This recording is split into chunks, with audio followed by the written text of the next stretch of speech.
We do know that the police chief, he said that he believes that the shooting, that the officer meant to shoot the taser, not her gun, and that it was an accidental shooting. Do you accept that explanation, Mr. Wright? I cannot accept that.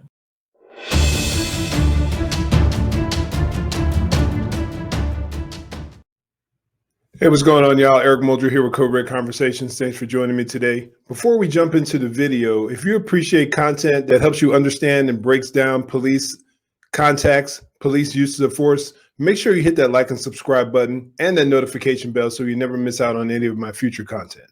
In today's video, I'm going to share with you the recent interview from Good Morning America with the parents of Daunte Wright. And as this video proceeds, I'll share my thoughts and concerns. First and foremost, before we even get started, I want to definitely say that my heart truly, truly goes out to this family, to the parents. But with that said, there's some definite concerns that I have throughout the course of this video. So let's get it started. Daunte's mother and father, Katie and Aubrey Wright, along with their attorneys, Ben Crump and Jess Storms. Good morning to you all. And Mr. and Mrs. Wright, my family and I join many others in sending our condolences, and we hope that you're getting the support you need to help you during this difficult time that we talk about your son.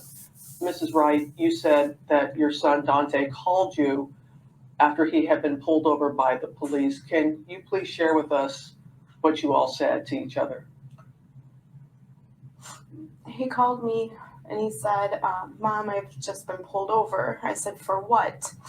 They said they pulled me over because I had air fresheners hanging in the rearview mirror. I said, okay, we'll take them down. And then he said, well, they're also asking for insurance. And I said, well, when the police officer comes back up to the window, give him the phone and I can explain and give him all the insurance information. He said, okay. And then the police officers came back up to the window and asked Daunte to step out of the car. And Daunte said, for what? Am I in trouble? And the officer said, we're going to explain that when you step out of the car. And they asked him to put the phone down. Typically, officers will do that because they want to place themselves in a position where they can have the tactical advantage to conduct a proper arrest. If they tell a person with a warrant that he has a warrant, especially with Daunte's history of fleeing from the police. Yes, he had a criminal history of fleeing from the police. So they wanted to put themselves in a position where they can arrest him with minimal problems. I heard the phone getting put down pretty hard, whether it was on the floor. I don't know where he put the phone down. And then I heard scuffling and the girl that was with him screaming. And I heard an officer ask for them to hang up the phone, and then I didn't hear anything else. I tried to call back three, 4 times, and then the girl that was with him answered the phone, and she said that they shot him, and he was laying in the driver's seat, unresponsive. And then I heard an officer ask her to hang up the phone again, and then after that, this is the last time I see my son. I haven't seen him since. I'm so sorry. The anguish. You know, it's devastating. I can only imagine how devastating it is to lose a child, regardless of the circumstances. You were on the phone for so long with your son, and it seemed at first that things were under control. Do you have any idea how it escalated the way that it did? Why it escalated the way that it did? I don't know. I know my son was scared. He's afraid of the police. And I just seen and heard the fear in his voice, but I don't know why. And it should have never, ever escalated the way it did. No, ma'am. And Mr. Wright, how did you get word? And I forget her name, the interviewer, but it bugged me how she said, does she have any idea how and why it escalated the way that it did? There's video footage of exactly what went down. And I hope throughout the course of this video that she expounds, that she asks better questions. I know it's tough out there nowadays to be a journalist and to ask the difficult questions. But unfortunately, what we're seeing in our culture is not journalism, but people who aren't willing to ask the tough questions. But we'll let the video proceed and we'll see how this goes down. But so far, she hasn't addressed the main issue. She hasn't yet. What did police initially tell you about the shooting, sir? Well, I got word from my wife. She called me and she was screaming and telling me what was going on, and I was, it was a normal day for us. We started off as a normal day. I haven't talked much to the police at all. They haven't pretty much given us any information at all. We do know that the police chief, he said that he believes that the shooting, that the officer meant to shoot the taser, not her gun, and that it was an accidental shooting. Do you accept that explanation, Mr. Wright? I cannot accept that. I lost my son. He's never coming back. I can't accept that. A mistake that doesn't even sound right. This officer that's been on the force for 26 years. I can't accept that. And Mrs. Wright, we know that the mayor has called for this officer to be fired, to be relieved of her duties. What would you like to see happen, ma'am? I would like to see justice served and her held accountable for everything that she's taken from us. Now, 2 points. Now, I know it's tough for a lot of people to really fathom that a mistake on that level could happen, but it is possible. I am in no way justifying her actions. If you watch my previous video where I discussed my thoughts on this shooting initially, I talk about the need and necessity for good training. Now, it's tough to justify that when you have a person who has 26 years on the department. But when you're talking about reaching to your waist and grabbing a tool, whether it be a firearm or whether it be a taser or whatever, it is within the realm of possibility that she mistakenly grabbed the wrong tool, the wrong device. It is possible. You would expect better from her. You would expect more from her, especially in her position. But I don't think it is beyond the realm of possibility. But of course, what are we going to have today in our society? We're going to have people who try to use the term implicit bias, all these other terms and phrases that you have that you never have to prove because it's just hidden under the surface. Therefore, you can paint it on anything, and there doesn't need to be any evidence to prove otherwise. You are guilty regardless. That's what's going on now. And it's unfortunate and it's ridiculous. Now, I think that she needs to face the consequences for what she did. And I don't think that she should get away scot-free for what she did after a proper investigation, after a proper trial and all the things that go along with it. No question about it. She needs to be held accountable. But it drives me nuts when people try to frame everything that involves a black suspect or a black citizen and a white cop. They try to frame everything out to be racist. That is so intellectually dishonest and weak. And it pisses me off, and I'm sick and tired of seeing that happening in our culture today. Because all it's meant to do is inflame and incite and cause division. And it's working. It's working. Because there are too many of us out there that cannot think critically. Critical thinking is dead in our culture now. So as a result, we see people tearing up their own communities. And then a few months down the road, a few years down the road, they'll be saying, well, people don't want to come into our communities and invest and build businesses because of racism. No, partly because you don't even give a damn about your own communities. That's part of the reason. Let's proceed. And we do know that people are outraged, as in the reports, and we're seeing People are upset. Many people are upset that, again, another black man has lost his life at the hands of police.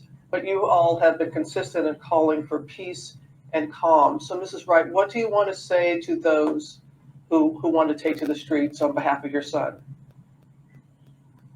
I want to say thank you so much for the support and standing by us and making sure that my son's name has been heard, and asking for justice and asking for that we get everything that we need out of this, and making sure that my son's name doesn't get swept under the rug and forgot about. Just look, if you get a chance, go back and look at the video footage that they're showing on the right-hand side. I don't recall anywhere. Let me rewind this a little bit. Look at all the images that they show the police, and then look at the images that they're showing of the citizens. In spite of the fact that we know for a fact that riots are taking place and that the police are there trying to quell the violence and the destruction. But look at these images that they're showing. Support and standing by us and making sure that my son's name is Militarized, hard-looking police wearing full body armor, citizens with their hands up and out to the side. Look at this. And forgot about. Look at this. And do you still are Pure propaganda, y'all. They're trying to place in your head how to perceive this. They want you to look at the police as being the enemy, and the citizens out there protesting, rioting as being the good guys. We got to start paying attention to stuff like this, y'all. Are you still calling for peace? Are you still hoping that they can do this, a protest in a peaceful manner? Yes. Mr. Crump, we know that you're there in Minnesota for the Derek Chauvin trial, there for the Floyd family, as you're now there. Every shooting, this clown, I said it, clown shows up, Benjamin Crump, to take advantage, to get paid, and to take advantage of the situation and to incite. That's what he does. Dude sickens me. With Daunte's family. And as Daunte's father said, and as we said in the report, this police officer, 26 years, not a rookie, 26 years on the force, was actually training another officer at the time. Now, I wasn't aware of that. I wasn't aware of the fact that she was a field training officer. And so then you're talking about an even higher standard of professionalism, of skill that needs to be demonstrated. Now, I'll be the first to tell you that not every field training officer needs to be a field training officer. I can tell you that from my corrections officer field training process, from my patrol officer field training process. I can tell you right now, a few of the field training officers I had shouldn't have been teaching anybody anything. Not to mention some of the other ones out there who are training other officers. So it's real. There are some people who take on that position and they should not be training anyone. There are some people who take on that position because it's a little bit of a pay raise and they're only in it for the money. And there's some people that are only in it to flex and just have power over people. That's a harsh and brutal reality. Sir, what has to take place for this to stop happening? Well, Rob, Oh, I can tell you one thing. What needs to take place in order for this to stop happening? How about doing what you're told? The video is more than halfway over, and at no point has that issue been addressed. The fact that he pulled away, tried to get away from the police, which escalated this whole situation. So I already know where he's going to go. I've heard him talk 100 times. I actually read his book called Open Season. Obviously, you know where he's going. He's trying to inflame. He's trying to incite.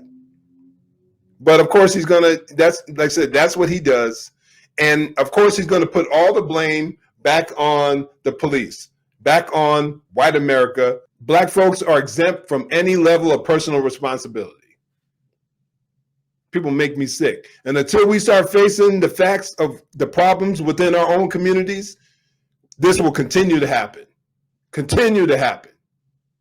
And if you really say that you care about black folks, BLM, all these other organizations and individuals that claim to care so much about the Black community, we need to start addressing the crime and this rebellious attitude that is saturating our communities, that saturates our culture.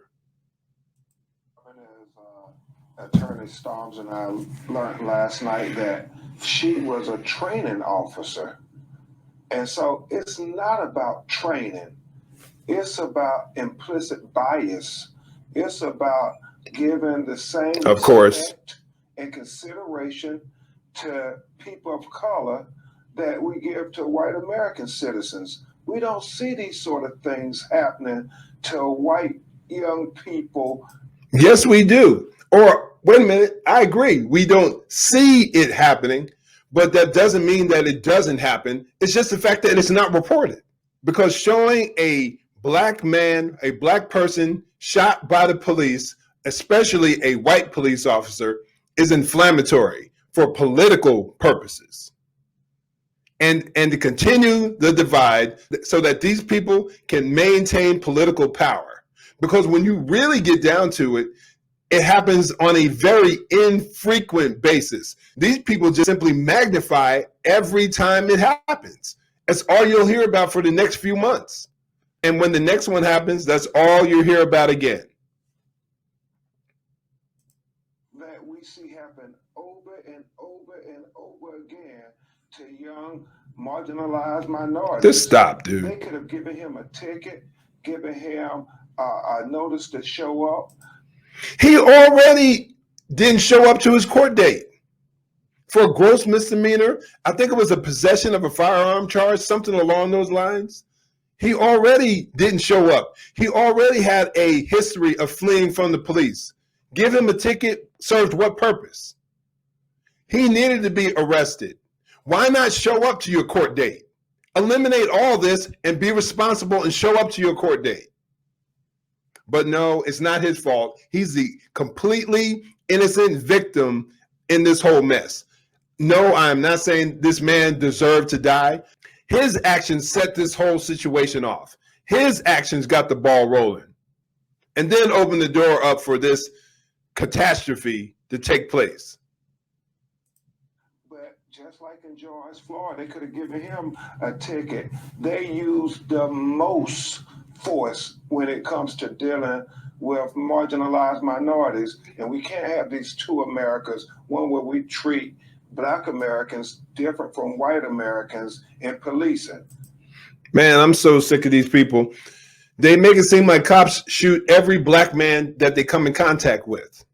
Every unarmed Black man gets shot by that comes in contact with the police. If you would believe these folks, but when you really get down to it, based on the amount of contacts that the police make every single year, this number is insanely low. And it is by no means an epidemic. You heard me right. It is by no means an epidemic if you want to be mathematically and rationally correct. That's when it will stop, when we start treating each other all the same. Same treatment. And before we go, Mr. and Mrs. Wright, tell people about your son. Mrs. Wright, tell people what they should know about Daunte. My son was an amazing, loving kid. He had a big heart. He loved basketball. He had a 2-year-old son that's not going to be able to play basketball with him. He had sisters and brothers that he loved so much. He was an uncle, a grandson. He had a smile that would light up the room. It was so big and bright. And he was amazing. And he's my son, and he's never he just had his whole life taken away from him. We had our hearts pulled out of our chest. He was my baby. Mr. and Mrs. Wright, thank you for your strength and being with us this morning and sharing about your son. And again, our hearts go out to you. And thank you very much. Thank you. Please take care. Now, I understand how difficult it could be to interview someone who has just experienced such a tragic loss. I can imagine how difficult it would be. But at the same time, if you want to hold the title of being a journalist, you need to ask some challenging questions. You don't have to be a jerk about it, but you need to ask some difficult questions. She could have said something along the lines of, Mrs. Wright, what do you say to those people out there who want to know why your son attempted to resist the police and took off? Why didn't your son comply? What do you say to those people? It could have been something as easy as that. But no, she chose not to, because she knows there'll be political backlash and probably career backlash. She'll probably lose her job, because that's the climate that we're in nowadays. Being honest is gone in the mainstream media world. There is no such thing. Just yesterday, the chief of police in that town, Brooklyn City, something along, I think was the name of the town. Just yesterday, the chief of police resigned, and that one individual who, during the previous day's press conference, who stated that he believed that the female officer who shot Daunte deserved due process, he got terminated. He got fired just for saying that he believed she deserved due process. That's where we are, y'all. I don't care where you stand on this shooting. The mere fact that someone can get terminated just by going against the popular narrative or the loud mainstream narrative is sickening to me. What do you think about this interview? Do you think that the interview was fair, or do you think that she should have asked the family tougher questions?